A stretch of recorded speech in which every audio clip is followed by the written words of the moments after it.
Newton County itself is a relatively safe place to live. However, with the number of automobile crashes, we're trying to make a difference here in the county. In the year of 2012, we had, I believe, 14 accidents here in Newton County. In the year of 2014, 13, I'm sorry, 1 year out. But 2013, we've had a total of 15 to date. And that's a rise, an increase in the last years. Just traffic enforcement alone, not just the way to make certain that we make the streets and our teams safe. As of tonight, we must educate the public, educate our teams to make sure that they know all the do's and don'ts about team driving.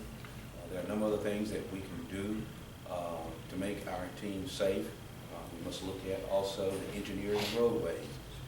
Not only just the engineering of roadways, we know that many of the roads here in the county today, in particular Newton County, I can recall was dirt roads. And most of them are just old farm dirt roads that have been paved over, so therefore it prevents us from running radar so that we can slow down speeders and go after those drivers. So again, today, what I was emphasizing to parents, I think I have just a couple of bullet points that I'd like to make on 5 points I would like for you to emphasize in ensuring that your teams and everyone else is abiding by the rule. And that's number 1 is no speeding. Number 2 is no cell phone use while texting and driving. No alcohol, no extra passengers, and all of you'll get all that information, and no driving or riding without seat belts. And parents, we can enforce this in a positive way if only we just take part as responsible parents and do those things and enforce good behavior along with their daily activities. So again, I want to welcome you here this afternoon. Anything that we can do here this afternoon, make sure that you're comfortable. The deputies will take care of you here. Anything beyond today, if something that we can do, assist you along the way, feel free to call me personally, or you can call any deputy here, but it's my job to make sure that you're satisfied here within the county. Again, we want to thank you, and may God bless you. Seatbelt law. Persons under the age of 8 are required to be in a child restraint or booster seat in all seating positions in all vehicles unless the child is 4'9" or taller. Persons ages 8 through 17 years old are required to wear a seatbelt in all seating positions in all vehicles. Adults 18 or older are required to wear a seatbelt in the front passenger or seatbelt or front passenger or driver's seat in all vehicles. If you notice, it doesn't say anything about the back seat. So if you're 18 and older, you do not have to have a seatbelt on in the state of Georgia in the back seat. And I imagine that's probably going to change pretty soon, but you don't have to have them on, and you can't get a citation for it if you're over 18. And that's not a good thing, because if you run in the back of somebody and they're sitting back there, they're going to come flying up and hit you in the back of the head. True or false? In a crash, your body weight is multiplied by the speed of the vehicle that's traveling.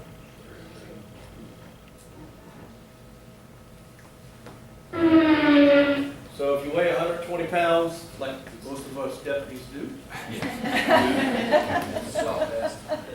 and you're driving at 50 miles per hour, which all of us do, hit a tree or something, that's 6,000 pound crash force. That's a lot. Wow. That speeds lower than 35 miles per hour. A properly worn seatbelt is not needed. Is that true? Correct. Now, if you notice, he has his seatbelt on and the airbag deployed. You can see where his face hit it. No seatbelt. No airbag. No airbag. You notice the airbag didn't go off even though they hit that brick wall. And airbags are supposed to deploy. But, Sam, why didn't that airbag go off? Because there are times when, if you're not wearing a seatbelt, it works in sync with that airbag. So, no seatbelt, no airbag, no protection. Things you're wanting to do to go from your learner to your Class C and then originally to your Class D, you're all gonna get, it's basically a Joshua's Law, some of that stuff plays into effect. The Teenage and Adult Driver Responsibility Act. There's the three levels, like I said, which are the CP, which is your learners, your D, which is provisional, and the Class C is your full license. Class CP is you have to be 15 years old to get it. You have to take a written test. What you have to do is at that point, you can only drive with someone 21 years of age or older in the vehicle with a valid driver's license and that is not impaired. They can't be under influence of alcohol, drugs, or anything like that. The Class D driver's license says for the first, well, we'll get into that. Class D is what you'll get when you turn 16 or after you've had your learner's license for a year. That gives you the privilege to drive on your own without your parents or without anyone over 21. And the Class C is what you would get basically when you turn 18 years old and you've been out here, you can do pretty much anything. You have an adult driver's license. Class CP, you have to be 15 years old. Your parent has to sign for it. So if your parent signs for it, what's that mean? They can revoke it at any They time. can revoke it at any time. Anytime that you don't clean your room or you don't do what you're told, or if you're driving and acting a fool, all you've got to do is go back over to the DDS and take your driver's license there, or say, sir, I need your driver's license back, and there's nothing that you can do about it because they're the ones signing for it. Class D is between 16 and 18 years old. You can't get one until you're 18 and 1 day old. They must have a CP for 1 year. No major traffic violations in 12 months. Parent still has to sign the application, and they'll have them until they're 18, which at that point you actually have to go and have it changed to a Class C. You can be 19 years old, 20 years old, still on Class D, and you still fall under all the Class D restrictions. So remember, when you turn 18, the day after your 18th birthday, go get your Class C. Everybody needs to remember that. It's a big thing, especially for y'all that are 17, 18 years old, okay? Class D restrictions, and this is no exceptions whatsoever. Between midnight and 6, you cannot drive, period. I don't care if you're 19 years old and you're still on Class D, you cannot drive between midnight and 6. If your mom's dying and you're going to the hospital, technically you still cannot drive, okay? Class C, you have to be 18 years old. No major traffic accident or traffic incidents within 12 months. And you have to have a Class D before you get your Class C.